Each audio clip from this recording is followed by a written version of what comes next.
Welcome to GRE. I'm your host, Keith Weinhold, talking about a legacy investment. You can profit from this real asset long-term, and so can your heirs.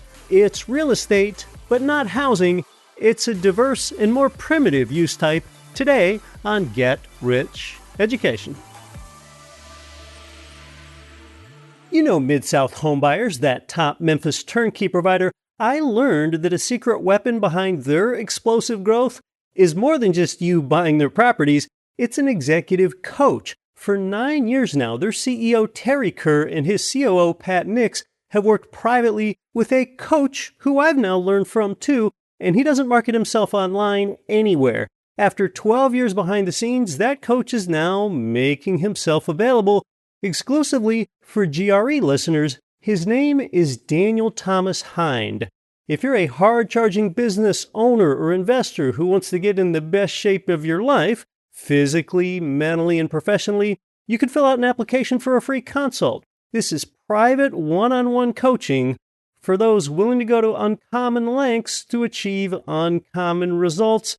Thanks to Daniel, we've all become better leaders, better operators, and better men. It started by showing up for ourselves. Now it's your turn. Go to DanielThomasHind.com, H-I-N-D, that's DanielThomasHind.com, and sign up before spots fill. What if you got your mortgage loans the same place I get mine? You sure can at Ridge Lending Group, NMLS 42056. They've provided GRE listeners with more loans than anyone because Ridge specializes in investment property. They'll help you build a long-term plan for growing your real estate empire with leverage. Start your pre-qual and even chat directly with President Chaley Ridge. While it's on your mind, start at ridgelendinggroup.com. That's ridgelendinggroup.com. You're listening to the show that has created more financial freedom than nearly any show in the world. This is Get Rich Education.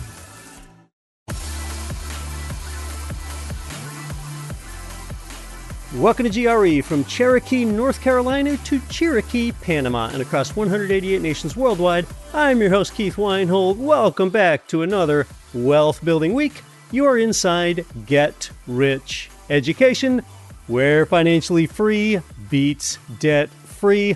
Today, we're talking about a specific investment that is not residential real estate. In fact, it's a more primordial real estate type that predates housing. So therefore, it is lucid and intelligible. It's easy to understand, sort of the opposite of more arcane investment like AI data centers or crypto mining.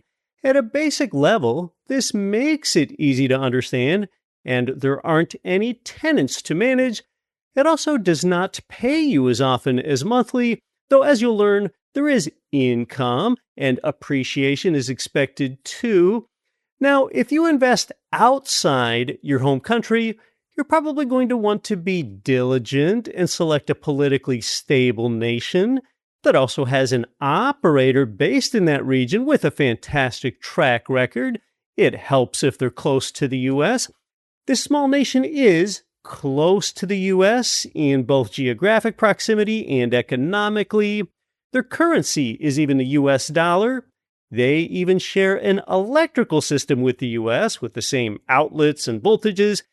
As you might be guessing where I'm talking about, this nation also has a consumer culture somewhat similar to the U.S. with American restaurants and retailers and brands.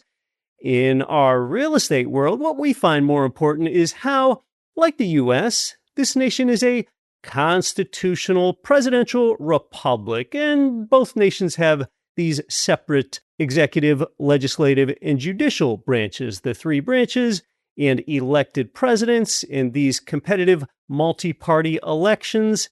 And both America and this place have market-oriented economies that emphasize private property and private enterprise, banking and financial services, international commerce, logistics, ports, and aviation. Today, we're talking about the opportunity for you to own productive timber and the land beneath it, teak hardwood trees in Panama, a quarter-acre parcel at a time, with your name on the deed. That direct ownership is known as fee simple ownership. I have directly invested in Panama for about 11 years myself. Now, though teak might be able to survive in a climate like Hawaii, mere survival is not enough. In the U.S., it is difficult to impossible to find anywhere that grows productive plantation teak. Here in the late 2020s decade, we've had bouts of El Nino or La Nina a lot of places in the world, and that has severely weakened some crop types. Other providers of different agricultural investments are failing, but not this teak. They're resilient, and we'll get into the physical properties of the teak. I'm going to ask today's distinguished guest about that. He and his business partners planted some select timber 27 years ago, and they've been offering teak hardwood parcels to investors for that long, 27 years, and for about the last 10 years to GRE investors. Hundreds of you are participating now, but I'm going to wait to ask more about the physical teak product itself until later, because what's more important are the investment environment and the strength of the operator. So learn more about this and what the projected investment returns are, and just how much exactly does a quarter-acre parcel of teak cost. If you so choose, owning teak parcels also gives you the option of residency status in Panama, and you only need to spend 2 days there every 2 years in part of maintaining that status. They offer investor in-person tours of the teak plantations too, because they're proud of what they do there. I expect a fascinating discussion with Mike, the teak company co-founder and CEO.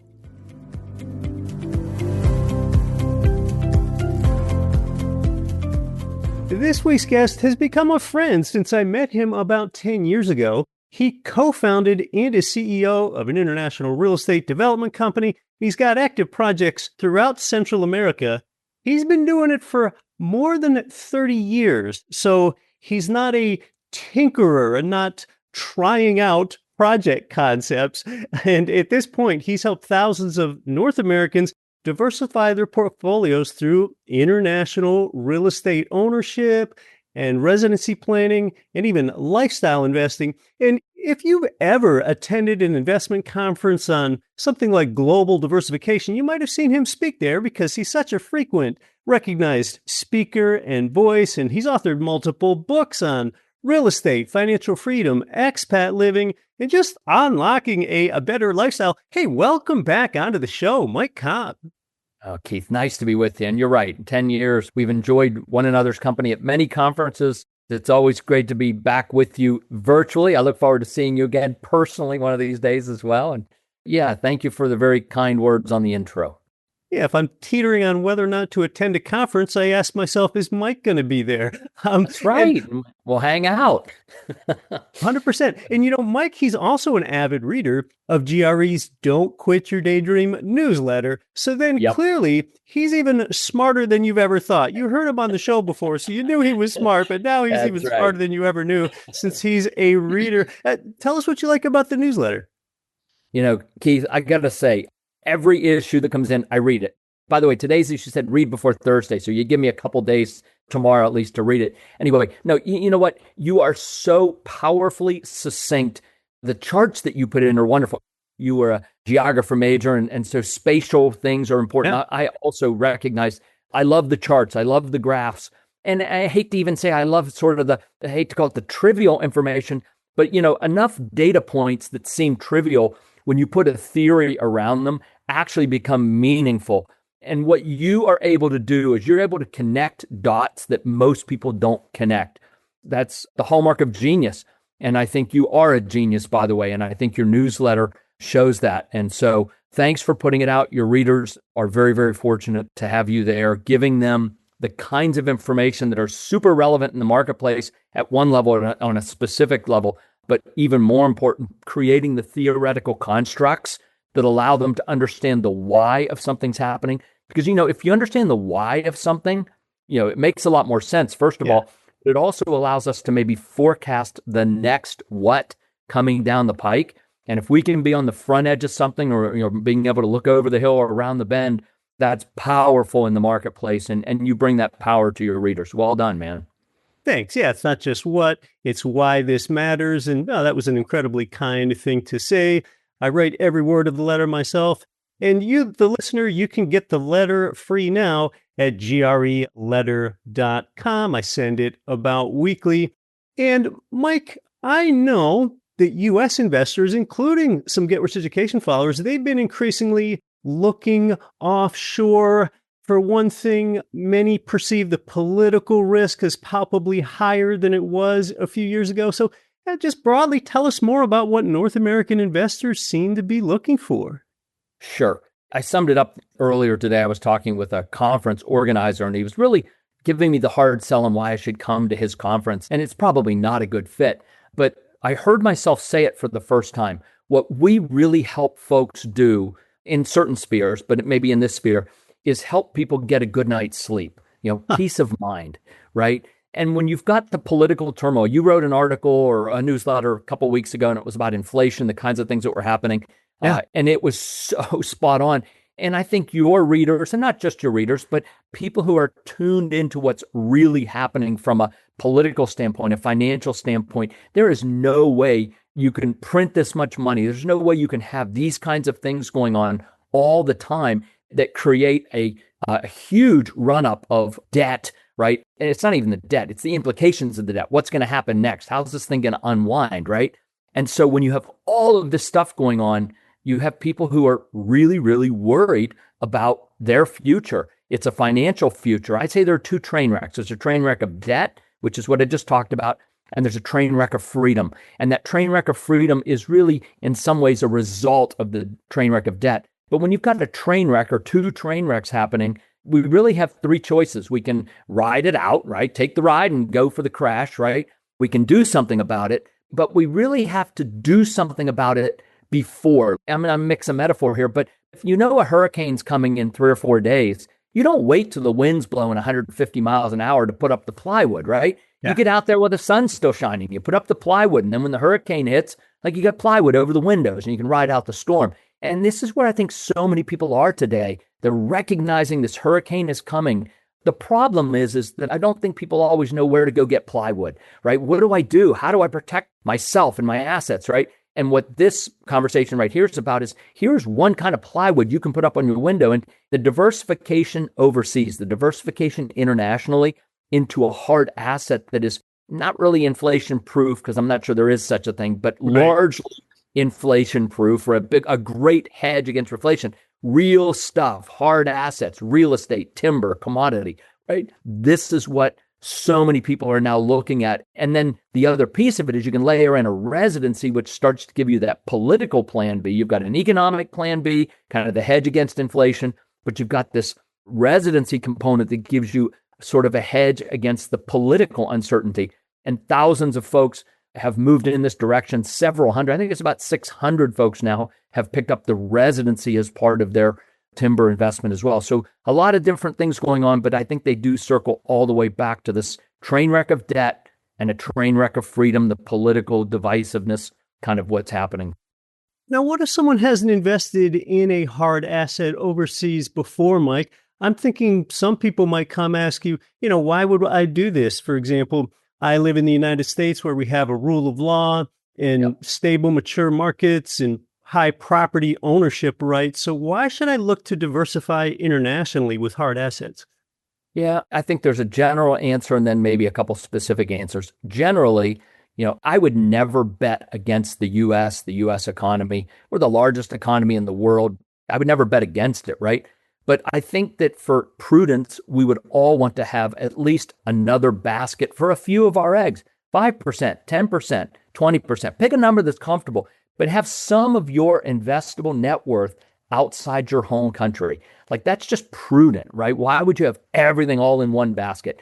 And so we see that as a general answer. Specifically, a country like Panama, where we do have our teak plantations, they have public title, escritura publica. It's fee simple title, but in the civil law, so it's called escritura publica. The rule of law is strong in Panama. And then the other thing about Panama that I absolutely love is you have the canal. And the canal provides both economic stability and political stability. On the economic side, it generates just under $5 billion a year of cash flow, year in, year out, right? So it's like an ATM machine for a country with a population of about 4 million people. Do the math on that. Like, that's a huge amount of money on a per capita basis, right? And narrow water passages have really been newsworthy for a long time now, too. Well, they have. And just like the Strait of Hormuz, right? People sometimes go, I hear it said, the canal's a vital strategic U.S. interest. That is absolutely 100% correct. But if you're a country that produces any goods that ship, or you're a country that receives any goods by ship, that canal is a strategic interest to you. And by definition, that's every country in the world. Every country in the world wants that canal open and transiting, right? Because everybody either produces or receives or both, right? And so you've got the political stability element as well as the economic stability element. You've got the rule of law. Panama is a great, great place for that person who you mentioned, who's never done an overseas investment, never gone offshore, right? What's an easy place to start? What's one of the safest places to start is Panama, and it's in this hemisphere too, so it's close. I mean, you can get there for 3 hours from Miami, 3.5 hours from Houston, flights all over to U.S., Canada. It's easy. So I think a lot of folks see Panama as a very, very easy way to make that first step overseas. I happen to know that you just flew in from Panama. You're in the United States today, but you're constantly going to Central America. You span time zones more often than almost anyone I know. You mentioned fee simple ownership in there. For those that don't know, I think of that as direct ownership, where you don't have some weird administrative government layer in there that can dilute your hard asset. Right. You can own it in your own name. You can own it in a corporation. So it's easy to own it, but no layering, right? By the way, the Constitution treats owners who are Panamanian the same exact ways it treats all foreign owners. And actually, we do business all over Central America. The one thing that we look for is a legal regime that protects foreigners and foreign investors the same as it does domestic. Panama does that. Yeah, so investing in a hard asset in Panama is a bit like investing internationally with training wheels on, due to its close relationship with the United States, bolstered by the Panama Canal. But yet, if someone hasn't invested internationally first, there are still a few mistakes to avoid, maybe things that one isn't aware of. Can you tell us more about that? The biggest danger people have when they make their first foreign investment is what I call margarita madness, right? And a lot of times it happens, you're on vacation in Cancun, you're having the time of your life, you just went parasailing, whatever, you're walking down the beach and some developer says, hey, come on up here and take a look at my condo project, and we'll buy you dinner at Senior Frogs tonight. We'll give you a coupon or whatever, right? Right. And a lot of people do that. And then later that night, they're Senior Frogs. They're celebrating the condo they just bought, right? I mean, it's not how we transact real estate in the U.S. and Canada. There's a due diligence process. There's a due diligence period. It takes weeks or months to transact on a property, not hours, right? And so the single biggest mistake is that. And the way that we really can resolve it, I mean, my book is all about this. In fact, you have a copy, and I think you've helped some of your readers and listeners get copies as well. It's called How to Buy Your Home Overseas and Get It Right the First Time. And it really boils down to 3 simple principles. Buy what you see. Is it there, right? Own community, right? Make sure it's in a place where you have people around, right? Because there are a lot of ghost towns out there. And then know the developer. Do your due diligence on the developer himself, right? So you've got these 3 principles. And if you follow those 3 principles, you could do a lot better. But I actually think there's even a better way. And it has to do with character. It has to do with us. And, when we move to the developing world, anywhere outside of, North America, Northern Europe, maybe Australia, New Zealand, right? We're moving from the land of seller beware, right? Think lemon laws, think Ralph Nader, think advocacy groups, lots of laws and regulations that control the seller, to the world of buyer beware, where none of those laws exist. And so now you're on your own. And because we've been living and transacting our whole lives in a seller beware environment, in a bubble of protection, we're protected by the government, right? We think we are. We'll just say that. Anyway, but we're protected. We're in a bubble. And we move to the land of buyer beware. The problem is we don't really know how to transact. We don't know the right questions to ask. And our single biggest advantage, our single biggest attribute or asset that we have is actually humility. because we don't know what we don't know. And we have to forget what we think we know. Assumptions, right? We can't bring assumptions with us that hold true. Some do, some don't, right? If we approach a transaction overseas with humility, there are no dumb questions. I'm going to ask every question I can think of. I'm going to do as much research as I can within a limited period of time. I'm not going to, not analysis to paralysis forever. I'm going to say, look, I'm going to spend the next 30 days. I'm going to do a ton of due diligence. And at the end of 30 days, if I like what I see, I'm going to transact, right? So you're not getting the deer in the headlights never to do something, right? But, several weeks, maybe a month or two, depending on what it is you're doing, is enough time to do really, really good due diligence. Ask all the questions you can think of, but approach it with humility. And when we do those things, we transact so much better than if we just rush into it with margarita madness. Right. People get caught up in those emotions with margarita madness and end up with a timeshare that they can't get rid of or something like that. You said something so interesting there, Mike. When you move from the developed world to the developing world, you move from a seller beware world, like with some of the things you have to be aware of and like you need to give disclosures and such, into a buyer beware world. I hadn't thought of it that way before. Yeah. And really a lot of my book and a lot of the presentations that I've given, you've seen me give over the years, really deal with what I call a change in thought process, because mostly in presentations, right? My goal in a presentation is to help somebody change how they think, to take away the bubble and understand that they're on their own, right? It's not really their own. They have you, they have me, they have other resources, right? But they don't have this bubble of government or regulations or laws out there protecting them anymore. Now it's the individual. And as an individual, I don't want to be rugged individual. So I'm going to find other people that can help me, right? But I have to do that as opposed to it's just there for me, right? So if I can help people change how they think, they will transact so much better. They'll make better investments. They'll make investments that work for them in ways that they want them to work for them, right? They'll achieve the goal or the dream in a much higher percentage of the cases. We're talking about investing in teak tree hardwood plantations, principally in Panama, like you mentioned. And we're talking about one mindset about crossing borders with our investing. And another is oftentimes, at least for GRE listeners, we're crossing asset use type because we're so used to residential rental housing. So when you cross into agriculture or forestry, I guess as it is with teak, what are some of the bridges to cross there as we change use type? The reason I love timber generally and teak specifically in Panama in this case is that most people, and I hope that many of your readers aren't most people, most investors look at 25 years and they simply say to themselves, no way. Yep. And I love that because right now, teak timber is being cut down 10 to 12 times faster than anyone is replanting it. And the reason people don't replant it is because most average investors come along and say, oh, it's 25 years. I can't wait 25 years. Well, you know what? Good. Because the folks who do decide to move ahead and plant the teak, what that means is the price of teak is very highly likely to continue to increase in value far beyond inflation. Wholesale teak prices have gone up 5.5% a year on average for the last 53 years. I think that number is going to increase largely because there's this huge psychological barrier. People think, 25 years. But back in 1998, I bought a 100-acre cattle pasture in Panama, and we had a professional forestry company plant it and maintain it for the last now 27 years. And two and a half years ago, we started building a sawmill. Our sawmill is up and running. In fact, I was just down there and brought back one of our first retail products. We're producing lumber. Our first container of lumber is headed out to a distributor in Colorado next week. Mike's holding up a nice cutting board for those in the audio. Nice cutting board. We're setting up an e-commerce site. We're going business to consumer with cutting board, bath mat, shelving, tables, chairs.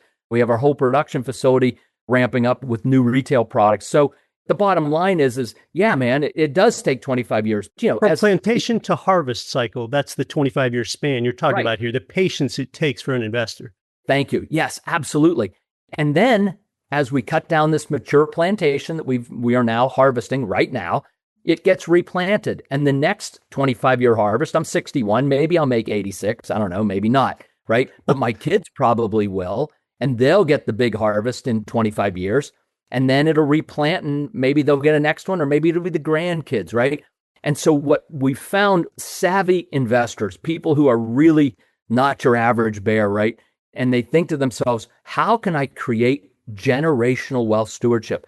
I have enough money coming in. I mean, Keith, you can own teak for 10 grand. You can own a quarter acre of teak. You own the land, you own the trees, 10 grand. Like it's 9,000 something or other, but 10 grand, right? I mean, the bottom line is it's such an affordable, easy investment, right? And it turns into well over $100,000 in today's numbers. Who knows what inflation, but in today's numbers, buying power, 10,000 turns into 100,000, right? Over 25 years. And so most people who do this recognize the fact that they might get the first harvest, but it's their kids, their grandkids, their great grandkids who are going to get this harvest every 25 years thereafter. And so the 25-year thing becomes a wonderful thing, not a bad thing, right? It keeps many people out, which keeps the price of teak high and growing, which we like, but it also creates this cash flow period. And people go, it doesn't cash flow. I'm like, absolutely it does. It cash flows phenomenally 4 times a century. Like you have an internal rate of return of almost 11%, 10 point something, right? You have an internal rate of return of 11% and it cash flows 4 times a century. This is a phenomenal cash flow investment. You might get to see the first one or the second one, but you're probably not seeing 3 or 4, but somebody else in your lineage, your family, your heirs will see it, and they will all be so happy you made that decision to own teak. We're talking about the ability for you to own teak parcels and the land beneath it, titled in your own name, 1/4 of an acre at a time. We're going to talk more about that with Mike when we come back. You're listening to Get Rich Education. I'm your host, Keith Weinhold. Flock Homes helps you retire from real estate and landlording, whether it's one problem property or your whole portfolio, through a 721 exchange. Deferring your capital gains tax and depreciation recapture. It's a strategy long used by the ultra-wealthy. Now, mom and pop landlords can 721 their residential real estate. Request your initial valuation. See if your properties qualify at flockhomes.com/GRE. That's flockhomes.com/GRE. Let me ask you something. If you've worked hard to build wealth, is your money positioned to actually support your goals? A lot of accredited investors leave capital sitting in cash because it feels safe, but inflation and missed income opportunities can quietly erode its value. Freedom Family Investments offers Freedom Notes for investors seeking structured income backed by real estate. It's a straightforward approach built on real assets, not speculation. And full disclosure, I'm an investor myself. What I like is that their team walks you through how it all works so you can decide if it aligns with your portfolio and income goals. Every investment carries risk and nothing is guaranteed, but with a track record of consistent on-time investor payouts, they've built real credibility. Go to freedomfamilyinvestments.com to book a clarity call or text FAMILY to 66866.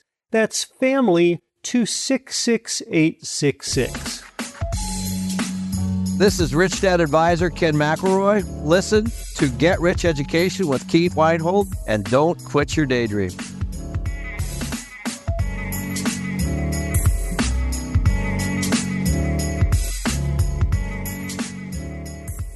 Welcome back to Get Rich Education. We're talking about international investing with teak tree plantations. This isn't something experimental. We're not talking about a tinkerer here. You have to be more careful when you go overseas. And we're talking about with the owner of an international company that's been doing this for 30 years, providing international investments. But the teak tree plantation, I think, began in 1998 or 1999. Is that right? Yeah. 98 was the purchase of the property. And in the rainy season of 99, we planted the first 100 acres. Yep. Yeah. Well, talk to us more about that, because you talked to us about how historically teak appreciates at about 5% per year. Tell us about how we get to that 11% internal rate of return. Yeah, sure. I mean, so 2 things. One, you've got the 5.5% a year kind of calculated out over a very long period of time, 53 years. So that's a pretty good statistical baseline. And then the fact that your trees actually physically grow, right? I mean, back in 2008, my joke is from 2008 to 2012, while the rest of us in real estate were hating life, my trees just simply kept growing, right? They just kept growing. And so what you start off with is about 100, maybe 110, I think, trees on a quarter acre. And in the end, after all the thinnings, you end up with somewhere between 22 and 25 trees per quarter acre. And each of those trees produces about 1.2 to 1.6 cubic meters of timber for lumber, by the way. One of the things that we are working on, and, look, at the end of the day, you got to walk, jog, run, right? And we're in the walk stage right now, but we're harvesting out all of the other elements of the teak tree. Your lumber piece that just, sell it as boards, 1x4s, 1x6s, 1x8s, whatever it is, ship that stuff off. That's your 1.2 to 1.6 cubic meters. But you've got other pieces of the tree. You've got stuff that's too thin, the root stock that can be turned into other things, including cellucrete with cellulose, the ground up the sawdust itself. We're saving all the sawdust. We're going to use that for cellucrete. This is the math on this. Our investors get 80% of the net proceeds after processing costs, which is 15%. My company gets 20%. And so my company, has the highest incentive to drive the highest possible return to the investor possible, because I get 20% of whatever I make for the investor. And so all the numbers we use are always the net investor number, right? And we have a business plan. All the numbers are laid out. It's all there. And it's pretty easy to see how the IRR gets up about, I think it's 10.6, 10.7%. I can't remember, just under 11%. But it's all in the business plan, Keith. And again, this is part of that due diligence process, right? Get a copy of the business plan. Get on the phone with one of our property consultants. Maybe take a trip to Panama. I just got back. We just took a group of people out to the sawmill. Yeah, we have tours. And so, as part of the due diligence process, come visit, come see the trees, come see the sawmill, right? If it's something that makes sense from an investment standpoint, the material, the facts, and the due diligence is all there for people to be able to pick up and do over a several week period. 30 days, 60 days, 90 days, whatever it is. Well, let's back up, because seemingly you have had really good prescience, because when we look at world agriculture today, we see some problems, whether some people want to call it erratic weather, others want to call it climate change, and how that's really ravaged some crops and created disruptions in certain produce, or with coffee. Yeah. We've also got a cattle production problem, for example, but you've chosen something that's being really resilient. Tell us more about that resilience and just why teak of all crops and forestry. Let me start by saying, who was it? Yogi Berra says, predicting is hard to do, especially when it's about the future or something. Exactly. Something like that, right? But look, we're talking about the future. Who the heck knows, right? That's what makes it investing rather than, something else. But teak has been grown in plantations for almost 400 years. It was started by the British in India, what was then Burma, and throughout Southeast Asia. And one of the things the Brits did so well is they documented everything. They had statisticians keeping track of altitude, rainfall, soil types, different stock. Just anything and everything that you could imagine. And so by the early 1900s, some of the best books about teak and teak plantation farming was written. I actually read those books in order to interview the forestry management companies in Panama that we would hire them to manage our plantation, because I don't know anything about it, right? But I wanted to be prepared to do the interviews. So I was. What amazed and fascinated me was this incredible track record of production for almost 400 years of teak as a commodity in the marketplace. And then for the last 50 years, 53 years, seeing what's happened to the price of teak in that time period. Look, nobody can predict the future. Weather patterns change. Teak as a species is very, very resilient. The highest quality teak is grown in very specific conditions. And the Darien province of Panama has exactly the conditions to produce the highest quality teak. If those conditions change, maybe the quality of the teak goes down, maybe the quality of the teak goes up a little bit. Who knows, right? At the end of the day, we don't control weather. We don't control weather patterns. We don't control the future. But that, I think, goes back to the idea of diversification. How can we mitigate against the future? And I think we do that by just simply broad diversification. And if we have all of our assets in stocks, bonds, and rental real estate, we're pretty concentrated, especially if it's all in the United States, right? Our home country, for example. And so some diversification into other sectors probably makes sense. I know it makes sense for me because I think that's my way of hedging against the uncertainties of the future. Let's talk about the tree quality and then the sawmill, because some people don't understand that teak really has pretty special properties that maple or black cherry or oak doesn't have. It does. It has a very, very high oil content, and it has a hardness that makes it extremely resistant to rot, fungus, which is why it's used in the marine environment. If you look at Chris Craft boats or yachts, you always hear about teak, teak, teak. Teak is used in maritime environments because it holds up to the salt water, not just salt water, holds up to water, but even more so salt water and the environment, which makes it unique. And so even if you don't treat teak, right, you just leave it out, it turns gray, but it doesn't rot. And then you can come back, you can, sand it and varnish it and turn it into that beautiful, rich color. It's a beautiful, beautiful wood. It's funny because it has furniture uses, outdoor furniture, patio furniture, things like that, decking. But now they're starting to use it in hardwood floors. They're using it in gates and fences and soffit materials, again, outdoor uses. It can be used indoors as well for very, very fine furniture, which at the end of the day, teak has a panache that a lot of these other woods don't have. Mahogany is certainly one. Mahogany, the thing about mahogany is it's softer, right? It's a softer wood. It carries some qualities in terms of the grains and the colors that make it a very favorable product for cabinetry and other things.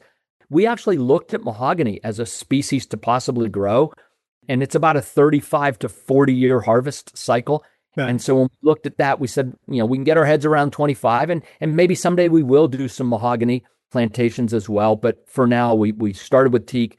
Actually, when we did the analysis, I don't know if this is still true, but 27, 28 years ago, when I did the initial research and analysis, it had the best time value of money ROI.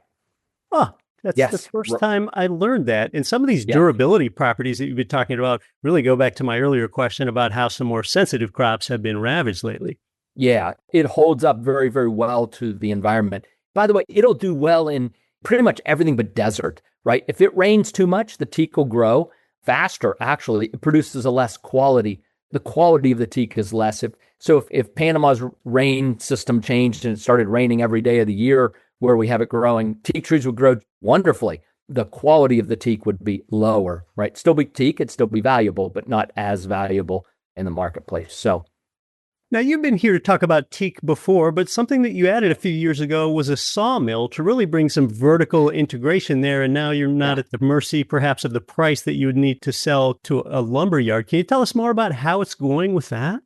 Yeah, absolutely. Well, the bottom line is because we earn 20% of what we earn for the investor on their wood, our goal is to sell it for as high a possible price. And lumber does pretty well. I mean, you can sell logs. Let's just start there. You can cut the trees and sell the logs for X. You can turn the logs into lumber and sell it for, whatever, 5, 7, 8X. You can turn it into things like cutting board, chairs, tables, finished product. And there you're talking about, not just 5 to 7X, you're talking about another 10X on top of that. So that's like 30X, right? I mean, it's an incredible difference. So from log to finished product, it's about a 30 times differential in what you ultimately achieve out of the marketplace for return. Right. Now, it takes longer to do it. There's more work involved. But at the end of the day, because you make more, the investor, we make more, some of the teak is going to go out as finished product. And so we get a blended return of lumber. We don't do logs, but we're going to have a blended return of lumber and finished product that will push that yield up maybe higher than we've anticipated, which would be just fine with everybody. So sure. Yeah. All right. Diversifying your exit then. Well, before we learn about how we can get a hold of more information, is there any last thing that we should know about investing across international lines into teak? Maybe something that I didn't think about asking you, Mike?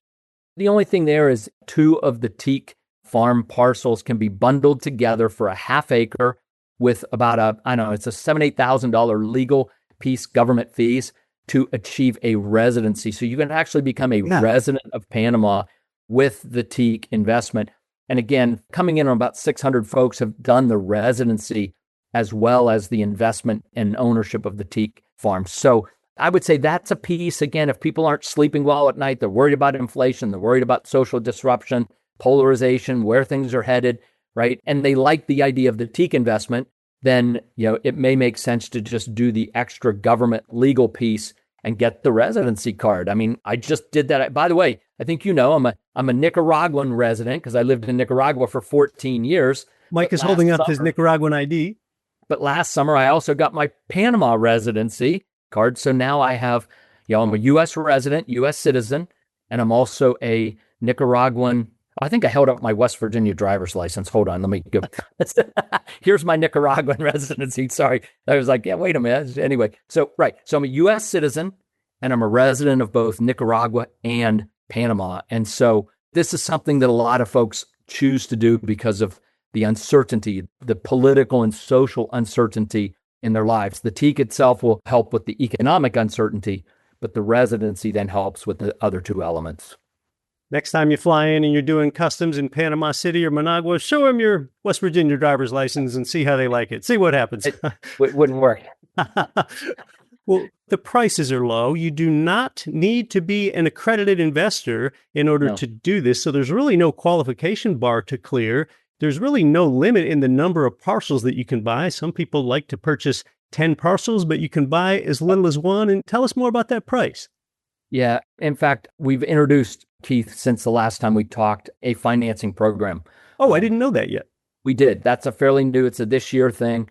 Right. So the teak parcels, I think 90 or something, whatever, call it 10 grand. The parcel is just under $10,000. Okay. And they have a down payment and a credit card thing. I think it stretches maybe over a year or two. So it's a fairly short period.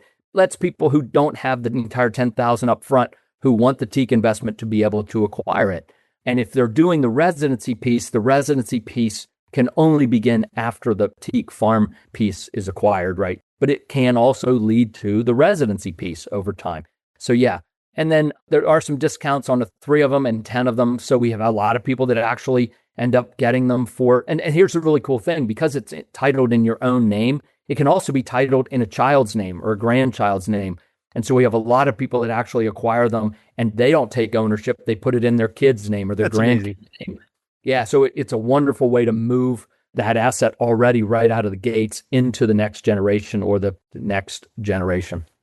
So we're talking about diversifying at least twice, both internationally and then in a different asset type as well. This has been fascinating to learn about, Mike. It's just fascinating alone, I think, to learn about the geography and the teak itself. And like we touched on earlier, they do organize tours.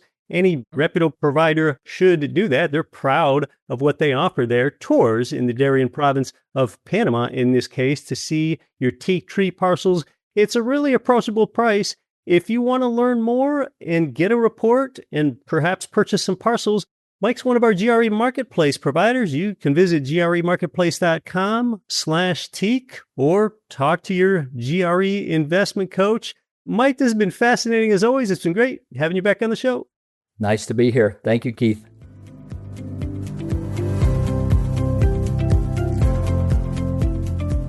Teak is one of the more durable crops that there is. The demand for teak hardwood is substantial and it's really growing. They have also had the same tree manager for all 27 years since the teak was planted. Some real continuity there. The name of the manager is Heo Forestal. There's a little to manage with the teak hardwood trees, like performing thinnings. And those thinnings do give investors like you intermittent income, so you're not waiting for absolutely everything for 25 years, but the income from the thinning is really small. Most of the return takes place in that 25 years. And it's interesting to me to see the profile of the GRE investor in teak because it attracts young investors, and maybe that's because the cost of entry is so low. It also attracts older investors because they more often have an eye toward passing along something productive to their heirs that is going to outlive them. A lot of them don't want to give their heirs money because money can be spent on fleeting trivialities. Also, the older a person is, they just have an easier time visualizing the fact of 25 years and knowing that it really will pass by. And yes, in-person tours are offered there in the Darien province of Panama. And there were 13 to 14 attendees on a recent tour. They do need to limit the group size. And the tours are for you whether you're an existing investor or not. If you're just checking it out, that's for you too. If you believe that you want to attend a tour and you don't want to buy, I understand that you can get your money back from the tour. The next tour is in September. Each quarter-acre newborn teak parcel costs $9,680, and over 25 years, It's projected to produce about $110K in today's dollars. And yes, now with financing. We've talked about this investment on GRE before, but it's the first time where they now have financing in place, so you don't even need 9680 to get started. Also, retirement funds might be eligible for use here. And really, when you think about the long-term horizon of this investment, retirement funds make sense. If this is potentially interesting to you, get a hold of the report that goes into the details and shows you some projections and more. You can do so by either contacting your GRE Investment Coach or visit gremarketplace.com/teak. Money may not grow on trees, but sometimes trees grow into money. Until next time, keep growing your means and maybe a few trees. You could visit gremarketplace.com/TEAK. Until next week, I'm your host, Keith Weinhold. Don't quit your daydream. Nothing on this show should be considered specific, personal, or professional advice. Please consult an appropriate tax, legal, real estate, financial, or business professional for individualized advice. Opinions of guests are their own. Information is not guaranteed. All investment strategies have the potential for profit or loss. The host is operating on behalf of Get Rich Education, LLC exclusively.